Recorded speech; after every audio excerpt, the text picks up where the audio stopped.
Assalamualaikum warahmatullahi wabarakatuh. Kami dari kelompok 1 akan menjelaskan materi mengenai polinasi. Saya Rima Hadiah dengan teman saya Fisik Kirana Mangwida, Tina Tri Agus Edi Rahman, dan Mr. Hera Sagita Sulaiman. Adapun pembahasan yang akan dibahas pada materi kali ini, yang pertama mengenai definisi polinasi, yang kedua mekanisme polinasi, yang ketiga jenis polinasi, dan yang terakhir mengenai hubungan karakteristik morfologi polen dengan tipe penyerbukan. Definisi polinasi. Polinasi atau disebut juga penyerbukan adalah suatu peristiwa perpindahan serbuk sari dari antara ke stigma. Pada sebagian besar bunga, penyerbukan berarti peristiwa jatuhnya serbuk sari ke bagian kepala putih. Penyerbukan ini merupakan bagian penting proses reproduksi tumbuhan berbiji, karena pada tumbuhan berbiji mempunyai dua alat perkembangan berupa putik dan benang sari. Fungsi penyerbukan yaitu untuk memudahkan serbuk menempel pada kepala putik. Penyerbukan yang berhasil akan diikuti dengan tumbuhnya bulu serbuk yang memasuki saluran putik menuju bakal biji, dan bakal biji inilah proses pembuahan terjadi. Mekanisme polinasi. Mekanisme polinasi diantaranya: stigma yang sudah matang biasanya mengeluarkan lendir yang berisi larutan gula dan zat-zat lain yang diperlukan untuk perkembangan serbuk sari. Jika serbuk sari jatuh pada stigma dalam keadaan normal, ia akan menyerap cairan yang dihasilkan oleh putik, maka akan membengkak dan berkecambah. Oleh karena itu, butir polen terus-menerus menyerap cairan dari stigma, maka volumenya semakin besar dan isi polen yang terbungkus oleh satu tipis dan lunak bisa keluar melalui pori-pori yang telah pecah sebagai tabung polen. Sebelum perkecambahan, serbuk sari biji-bijian masing-masing berisi dua inti buah disebut inti vegetatif dan inti generatif. Pada saat mulai berkecambah, inti generatif membagi sehingga tabung polen menjadi inti generatif dan satu inti vegetatif. Pertumbuhan tabung polen diatur seluruhnya oleh inti vegetatif, sedangkan tugas kedua dari inti generatif melakukan fertilisasi bakal biji. Polen yang berkecambah di atas kepala putik stigma akan tumbuh memanjang ke bawah dan ke saluran tangkai putik menuju ruang ovarium sampai ujung menyentuh embrio. Dengan demikian, tabung polen harus lebih panjang dari putik tangkai. Secara umum, pertumbuhan tabung polen dalam saluran putik tangkai berjalan lambat. Untuk mencapai ruang, buah biasanya akan memakan waktu 5-60 jam, namun kadang-kadang bisa mencapai 5 hari atau lebih. Penyerbukan berhasil akan segera diikuti oleh pertumbuhan bubuk bulu memasuki saluran putik menuju bakal biji. Dalam bakal biji terjadi peristiwa penting berikutnya, yaitu pembuahan. Jenis polinasi. Polinasi dibagi menjadi dua jenis. Yang pertama berdasarkan asal serbuk sari, dan yang kedua berdasarkan perantaranya. Berdasarkan asal serbuk sari, polinasi dibagi menjadi penyerbukan sendiri, penyerbukan tetangga, penyerbukan silang, dan penyerbukan bastam. Penyerbukan sendiri atau autogami.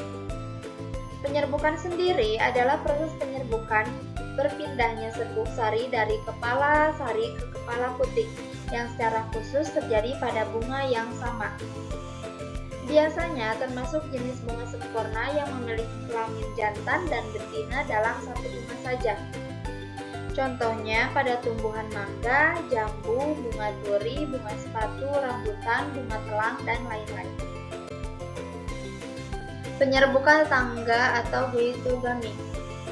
Penyerbukan tetangga terjadi apabila serbuk sari jatuh atau menempel pada putik berasal dari bunga yang lain, tetapi pada tumbuhan tersebut, contohnya jagung, padi, dan kelapa. Baik, selanjutnya ada penyerbukan silang atau alogami. Penyerbukan silang atau alogami adalah menempelnya serbuk sari dari suatu bunga pada kepala putik bunga lain yang berada pada tumbuhan lain yang sejenis, seperti contohnya melinjo, kamboja, pinus, dan lain-lain. Kemudian terdapat pula penyerbukan bastan atau hibridogami. Penyerbukan basar atau hibridogami adalah penyerbukan yang serbuk sarinya berasal dari bunga lain yang berbeda jenis. Umumnya akan menghasilkan varietas maupun spesies baru. Contohnya mawar merah dan dengan mawar putih, jambu merah dengan jambu hijau. 1. Penyerbukan oleh angin anemofili adalah penyerbukan bunga yang dibantu oleh angin. Biasanya memiliki bentuk bunga yang kurang menarik. Bunga memiliki serbuk sari dengan jumlah banyak dan ringan sehingga angin dapat secara mudah menerbangkan serbuk sari ke kepala putik sehingga terjadi penyerbukan. Ciri-ciri bunga dengan penyerbukan oleh angin yaitu bunganya tidak berwarna, tidak mempunyai kelenjar madu, jumlah serbuk sari banyak dan ringan, bentuk putiknya terlentang keluar, panjang dan berbulu. Contohnya kelapa, rumput, jagung, padi, kelapa sawit, dan lain-lain. 2. Penyerbukan oleh hewan Jodiophylle. Jenis penyerbukan ini terjadi pada bunga tumbuhan karena bantuan hewan seperti kupu-kupu, lebah, kelelawar, burung, atau serangga lainnya. Biasanya terjadi pada tumbuhan dengan bunga yang menarik dan termasuk jenis penyerbukan yang paling banyak terjadi. Cirinya yaitu berwarna menarik. Harum, mempunyai kelenjar madu, serbuk sarinya berlendir, putik bersembunyi dan berlendir, contohnya mawar, melati, kenanga, sepatu, dan lain-lain. 3. Penyerbukan dengan bantuan air, hidrogami. Jenis penyerbukan ini terjadi pada bunga tumbuhan karena air, yang membuat serbuk sari jatuh ke kepala putik. Penyerbukan dapat terjadi karena bunga tumbuhan terendam air dan bisa juga karena air hujan atau karena tumpahan air lainnya. Hal ini membuat serbuk sari rontok dan mendekati kepala putik. Contohnya ganggang, hidrilia, dan lain-lain. 4. Penyerbukan dengan bantuan manusia, antropogami. Penyerbukan ini terjadi karena campur tangan manusia. Cirinya adalah memiliki serbuk sari dan kepala putik yang tidak dalam satu bunga tunggal, serta serbuk sarinya sulit rontok, contohnya salak, vanili, semangka, buah naga, dan lain-lain.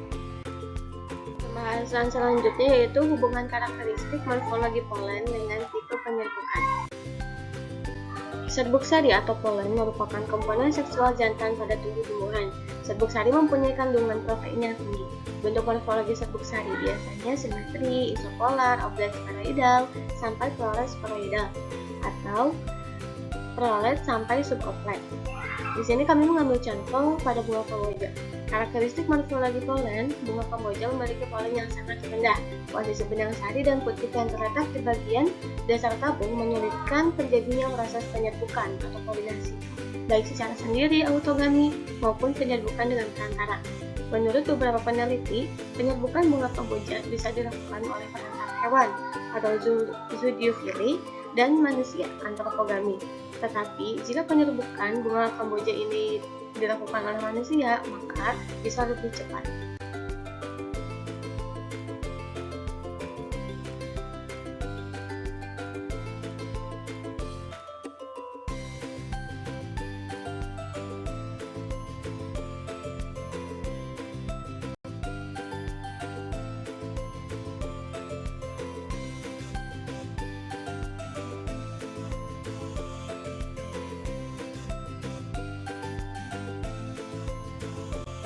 Demikian yang bisa kami sampaikan. Mohon maaf apabila terdapat kekurangan.